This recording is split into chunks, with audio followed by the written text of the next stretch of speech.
बहुत समय पहले की बात है। एक नगर में एक धनी सेठ रहता था जो बहुत दयालु था। इतना बड़ा व्यापार और बहुत सारा धन होने के बावजूद वह एक भोला और दान करने वाला इंसान था। वह हर किसी की मदद करता था। उसके मन में लोगों के प्रति प्यार और दया की भावना ये थी, वह किसी का भी दुख नहीं देख पाता था।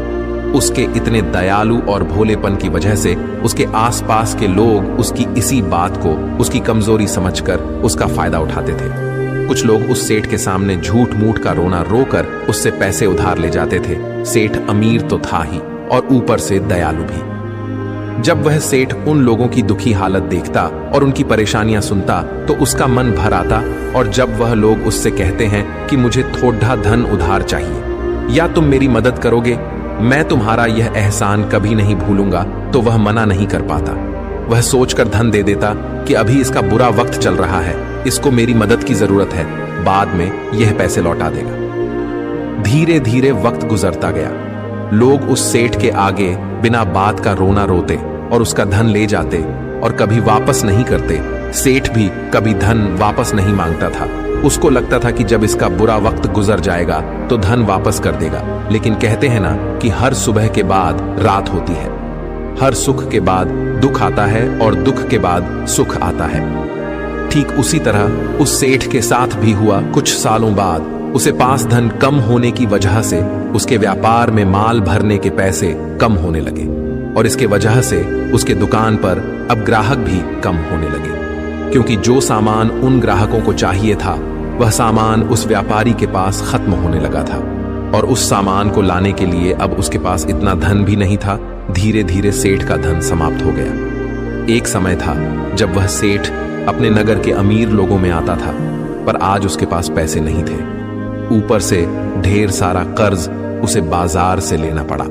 उसे समझ नहीं आ रहा था कि वह क्या करे। उसने महात्मा बुद्ध के बड़े चर्चे सुन रखे थे। उसे ये पता था कि उसके बहुत मित्रों ने उनके पास जाकर अपने जीवन के लिए सही मार्गदर्शन लिए है और वह जो ज्ञान देते हैं वह काफी जिंदगियां सुधार चुका है। उसने निश्चय किया कि अब तथागत गौतम बुद्ध ही उनकी समस्या का हल बताएंगे। यही सोचकर वह अगले दिन गौतम बुद्ध से मिलने निकल पड़ता है। वहां जाकर बुद्ध को प्रणाम करते हैं। फिर सेठ गौतम बुद्ध से कहता है, मुझे मेरी समस्या का निवारण चाहिए। बुद्ध कहते हैं, पूछो, क्या पूछना है। फिर वह उन्हें सारी बातें बताता है कि कैसे वह लोगों की मदद करके अमीर से गरीब हो गया, कैसे उसने बस लोगों की बुरी हालत देखकर अपने व्यापार के पैसे उन्हें मदद करने के लिए दे दिए और आज वह खुद जरूरतमंद हो गया है। गौतम बुद्ध उसकी सारी बातें ध्यान से सुनते हैं और कहते हैं कि तुम बहुत ही ज्यादा सीधे और दयालु हो। जरूरत से ज्यादा सीधा होना भी हमारे लिए मुसीबत पैदा कर सकता है। आगे बुद्ध कहते हैं, तुम लोगों की मदद इसलिए करते थे ताकि वो मुसीबत से बाहर निकल सके, लेकिन लोगों ने इसका फायदा उठाया और तुम्हें ठगने का काम करते रहे बाय। उस सेठ ने कहा, आप बिल्कुल सही कह रहे हैं बुद्ध। मेरे दुखों का कारण मेरा ज्यादा सीधा होना, सरल होना और दयावान होना ही लग रहा है। लेकिन मैं अब क्या करूं? मुझे रास्ता बताइए। क्या मैं बुरा बन जाऊं, दया निकालकर फेंक दूं, निर्दयी हो जाऊं? क्या अच्छाई करने की कोई कीमत नहीं? इस दुनिया में क्या मदद करने से या किसी का भला करने से बस यही परिणाम मिलता है? बुद्ध कहते हैं, नहीं, तुम्हें यह सब नहीं करना है। कई बार तुमने देखा होगा कि जो व्यक्ति ज्यादा अच्छा होता है उसे उतना ही ज्यादा दुख मिलता है। इसका सीधा कारण है कि वह अपने अधिकारों को सामने वाले की इच्छाओं से कम दर्जा देता है और फिर उसे जब भी आपसी अनबन होती है तो उसे अधिक तकलीफ होती है। लेकिन उसी के विपरीत हमें हमेशा यह भी नहीं सोचना चाहिए कि हमारा अच्छा ई और भला करना बेकार है या यह बस हमारी कमजोरी है। हमें अच्छा इसे हाथ कभी नहीं छोड़ना चाहिए। हमें बस यह सीखना है कि कभी कभी हमें भी अपनी बात रखने का अधिकार है और हमें अपने अधिकारों की रक्षा करनी चाहिए। इसलिए हमें अच्छे इंसान बने रहने के साथ साथ अपने अधिकारों की रक्षा करना भी सीखना होगा। अगर हमें गलत तरीके से नुकसान हो रहा है, कोई हमारा गलत फायदा उठा रहा है, तो हमें उसका सामना करने के लिए सही तरीके से खड़े होना जरूरी है। यही एक सच्चे और अच्छे इंसान की पहचान और शख्सियत होती है। वह आदमी कहता है, बुद्ध, मुझे थोड़ा थोड़ा समझ आ रहा है, लेकिन अभी भी मैं पूरी तरह नहीं समझा। इस पर बुद्ध कहते हैं, चलो मैं तुम्हें एक कहानी सुनाता हूँ। उसके बाद तुम्हें समझ आ जाएगा कि तुम्हें क्या करना है और क्या नहीं करना है। बहुत समय पहले की बात है। एक जंगल में एक भेड़ रहती थी। उस भेड़ ने एक को जन्म दिया। वह मेमना बहुत ही सुंदर था। उसके शरीर पर बहुत ही चमकदार घने बाल थे। वह बहुत ही सुंदर लगता था। भेड़ भी अपने से बहुत प्रेम करती थी और उसका बहुत अच्छे से देखभाल भी करती थी। भेड़ अपने बेटे को अच्छी अच्छी बातें सिखाती, उसे अच्छे संस्कार देती। उस भेड़ की इच्छा थी कि उसका बेटा बड़ा होकर खूब नाम रोशन करे। लेकिन भेड़ के ज्यादा लाड़ प्यार के कारण मेमना बिगड़ता जा रहा था। उसकी मां उसे अच्छी शिक्षा देती थी, उसे अच्छे से रखती थी, दिन रात उसका पूरा ख्याल रखती थी। लेकिन मेमना दिन प्रतिदिन शैतान और जिद्दी होता चला गया। वह अपनी मां की किसी भी बात को ध्यान से नहीं सुनता और ना ही किसी बात पर ध्यान देता। उसे हर पल ऐसा ही लगता कि मेरी मां मेरा इतना ख्याल रखती हैं और इसी कारण वह खुद की जिम्मेदारी नहीं लेता था, ये सोचकर कि उसकी मां उसे किसी भी संकट से निकाल लेगी। वह धीरे धीरे गैर जिम्मेदार होता जा रहा था और अब उस भेड़ का लाड़ और प्यार उसी के मेमने के अच्छे और जिम्मेदार बनने में रुकावट बन गई थी। फिर एक दिन वह मेमना घूमता घूमता पास के जंगल में जा पहुंचा। वह मेमना पहली बार जंगल में गया था। उससे पहले बार जंगल में जाने का मौका मिला था। वह जंगल की सुंदरता को देखकर चकित रह गया। उसने कभी इतनी सुंदर चीज नहीं देखी थी। इतनी सुंदर पौधे, रंग बिरंगे फूलों को देखकर बहुत ही प्रशंसा हुई। उसे ये सब देखकर बहुत अच्छा लगा। फिर उसने झांकियों के कुछ पत्तियां खाई। जैसे ही उसने पेट भरने के लिए पेड़ों की पत्तियां खाई, उसको वह पत्तियां बहुत ही स्वादिष्ट लगी। अब तो वह मेमना रोज जंगल में जाने लगा और वहां जाकर पेड़ पौधों को नुकसान पहुंचा रहा था। उसने उनकी पत्तियां तोड़ी, उनके फूलों को नोचा, फूलों को खाया और कुछ को तोड़कर जमीन पर डाल दिया। उसमें मेमने को इस बात की बिल्कुल भी परवाह नहीं थी कि वह क्या कर रहा है। उसको इस बात का पता ही नहीं था कि जंगल में कोई खतरा भी है। वो तो मस्तमौला होकर जंगल में उछल कूद कर रहा था और पौधों को खूब से नुकसान पहुंचा रहा था। लेकिन जब उस मेमने की मां को यानी उस भेड़ को इस बारे में पता चला कि मेमना हर रोज जंगल जाता है, तो वह घबरा गई और मेमने को अपने पास बुलाकर समझाने लगी कि तुम जंगल में मत जाओ, वहां पर बहुत सारे को जानवर है, तुम्हारे ऊपर हमला कर देंगे, तुम्हें खा जाएंगे। लेकिन मां की बात का उस पर कोई असर नहीं हुआ, बल्कि वह मेमना अपने माता से कहने लगा कि मां, जो भी मेरे सामने आएगा वह मुझसे जमकर मार खाएगा, फिर वह बहुत पछताएगा। इसके बाद मेमना फिर से जंगल की तरफ भाग गया। उसे अपनी माता की कही बातें झूठी लगने लगी। हर रोज की तरह उस दिन भी वह उछल कूद करने लगा और पेड़ पौधों की पत्तियां तोड़ने लगा। कभी फूलों को तोड़ता, कभी पेड़ों को खूब नुकसान पहुंचाता। लेकिन उस दिन उस जंगल में एक शेर पहुंचा। वह शेर बहुत ही ताकतवर था, लेकिन ताकतवर होने के साथ वह दयालु भी था। उस शेर का मानना था कि कमजोर प्राणियों को नुकसान पहुंचाना ठीक नहीं है। शक्तिशाली होने का मतलब यह नहीं है कि मैं किसी कमजोर प्राणी पर शक्ति का प्रयोग करूं। वह शेर उस जंगल में घूमने लगा।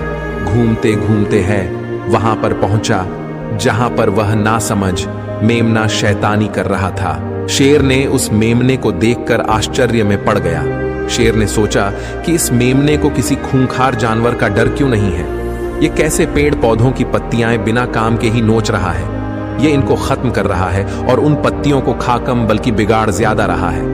उसके बाद वह शेर कुछ देर तक चुपचाप खड़ा होकर उसको देखा रहा और शेर सोचता है कि मेमना कुछ ही देर में मुझे देखकर यहां से भाग जाएगा और उसके डर के भाग जाने से मुझे बल का प्रयोग नहीं करना पड़ेगा। लेकिन ऐसा नहीं हुआ। शेर बहुत देर तक खड़ा रहा और वहीं इंतजार करने लगा कि मेमना यहां से कब जाएगा। लेकिन मेमना तो भोजन करने में व्यस्त था। उसे शेर का कोई ख्याल नहीं था। मजे से पेड़ पौधे की पत्तियां नोच रहा था, उन्हें खा रहा था, सब कुछ बेकार कर रहा था। जब शेर ने देखा कि मेमना उसे देखने के बाद भी वहां से नहीं जा रहा, तो खुद वह मेमने के पास जाता है और वहां जाकर बोला, सुनो बच्चे, इस जंगल में फूल पत्तियों को नुकसान पहुंचा रहे हो। उन्हें जितना जरूरी है तुम्हारे भोजन के लिए बस उतने ही तोड़ो। तुम बहुत फूल पत्तियां यूं ही नष्ट कर रहे हो। अगर तुम इन पेड़ पौधों को, इन फूल पत्तियां को नुकसान पहुंचाओगे तो तुम अच्छे बच्चे कैसे बनोगे। अच्छे बच्चे कभी भी इस तरह जंगल में आकर पेड़ पौधों को नुकसान नहीं पहुंचाने लगते हैं। तुम्हारी मां ने तुम्हें अच्छा बच्चा नहीं बनाया। शेर की बातें सुनकर वो घमंड से बोलता है, तुम्हें अच्छे बच्चे बने रहना है, तुम बने रहो, मैं तो जैसा हूं वैसा ही ठीक हूं, मैं वैसे ही रहूंगा जैसे मुझे रहना है। शेर हैरान हो जाता है, लेकिन फिर शेर उसे मेमने को बच्चा समझकर माफ कर देता है, क्योंकि शेर नहीं चाहता था उसे बच्चे पर हमला करना पड़े। तुम खतरनाक तो कहीं से नजर नहीं आते, चले जाओ यहां से, बड़े आए खतरनाक, तुम मेरा दिमाग ज्यादा खराब मत करो, चले जाओ यहां से, अपना रास्ता नाप लो और मुझे इन फूल पत्तियों को खाने दो। ये कहकर वह घमंडी मेमना पत्तियां खाता हुआ आगे चला गया और शेर उसे बस हैरानी से देखता रह गया। तभी वहां पास में ही झांकियों के पीछे एक लोमड़ी छुपी हुई थी। वह लोमड़ी शेर और मेमने की सारी बातें सुन रही थी। उस लोमड़ी को शेर राजा की इस तरह बेइज्जती बर्दाश्त नहीं हुई, तो वहां से झाड़ियों से निकलकर शेर के पास आ पहुंची और शेर के पास आकर बोली, क्षमा कीजिएगा महाराज, आप तो इस जंगल के महाराज हैं, इतने बलशाली हैं, आप चाहें तो इसमें को 2 मिनट में मजा चखा सकते हैं और उसे आपका अपमान करने से रोक सकते थे, फिर आपने कुछ भी क्यों नहीं किया? इस पर शेर ने कहा, मैंने उस बच्चे का भला सोचा, मुझे ऐसे ही किसी बच्चे को अपनी ताकत का शिकार नहीं बनाना था। ये सब सुनकर लोमड़ी बोली, महाराज, लेकिन आपके इतने सीधेपन और दयावान होने के कारण ही उस मेमने की हिम्मत बढ़ ही गई है। वह आपके सीधेपन का गलत फायदा उठा रहा है और जंगल में इधर उधर घूम रहा है और पेड़ पौधों को नुकसान पहुंचा रहा है। मुझे पता है कि कमजोर प्राणी पर हमला नहीं करना चाहिए, यह बहुत बुरी बात है और यह भी दया करना एक अच्छा गुण है, लेकिन शासन में कभी कभी भय दिखाना भी जरूरी है। आपकी यह बात सही है कि प्रजा के साथ दयालुता का व्यवहार करना चाहिए, लेकिन इसके साथ साथ यह भी जरूरी है कि उनके मन में राजा के प्रति डर भी हो, ताकि वह इस तरह के अपराध ना करे, कोई मर्यादा ना तोड़े।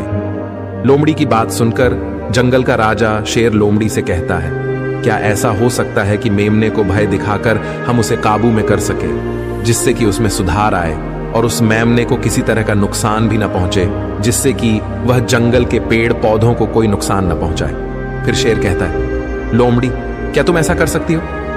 शेर के बात सुनकर लोमड़ी कहती है, जी हाँ महाराज, बिल्कुल मैं ऐसा कर सकती हूँ कि वह डर भी जाए, सुधर भी जाए और उसे कोई नुकसान भी ना हो।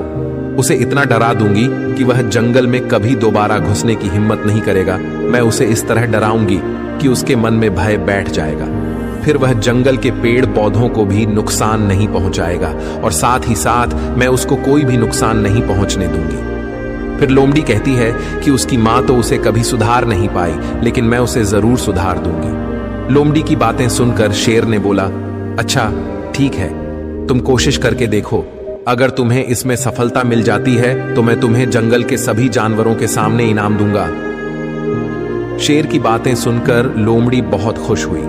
वह तुरंत मेमने के पास गई और उस पर गरज पड़ी। इससे पहले कि वह मेमना वहां से भाग पाता, उससे पहले ही लोमड़ी ने मेमने को जमीन पर पटक दिया और उसे अपने मजबूत पंजों से दबोच लिया। मेमने को दबोचने के बाद लोमड़ी मेमने से बोली कि बोल, तुझे मार दिया जाए या छोड़ दिया जाए? तुमने इस जंगल के पेड़ पौधे, यहाँ के फूल और कमजोर प्राणियों के साथ भी तो यही किया है। मेरे ख्याल में मार ही देना चाहिए। लोमड़ी की बातें सुनकर मेमना डर के मारे थर थर कांपने लगा। फिर वह लोमड़ी से बोलने लगा, मुझे माफ कर दो, मुझे छोड़ दो, मुझे यहां से जाने दो। मैं कभी भी जंगल की तरफ नहीं आऊंगा, ना ही कभी पेड़ पौधों को कोई नुकसान पहुंचा दूंगा और अब मैं कभी कोई गलती नहीं करूंगा। तब लोमड़ी ने मेमने की पकड़ ढीली की। जैसे ही मेमने की पकड़ ढीली हुई, वह जोर जोर से भागने लगा। वह गिरता उठाता भागता हुआ अपनी मां के पास जा पहुंचा।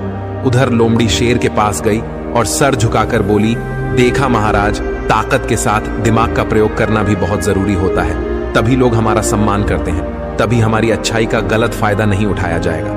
अगर धन की आवश्यकता पड़े तो थोड़ा बहुत धन दे सकते हो, लेकिन हर समस्या का समाधान धन से करने की बजाय निवारण से करो। इससे वही लोग तुम्हारे पास समस्या लेकर आएंगे जिनको हकीकत में दिक्कत है। पैसे ठगने वालों से तुम्हें मुक्ति मिल जाएगी। सेठ बुद्ध को प्रणाम करता है और धन्यवाद कहकर वहां से चला जाता है। फिर वह वैसा ही करता है जैसा बुद्ध बताते हैं और कुछ ही सालों में वह पहले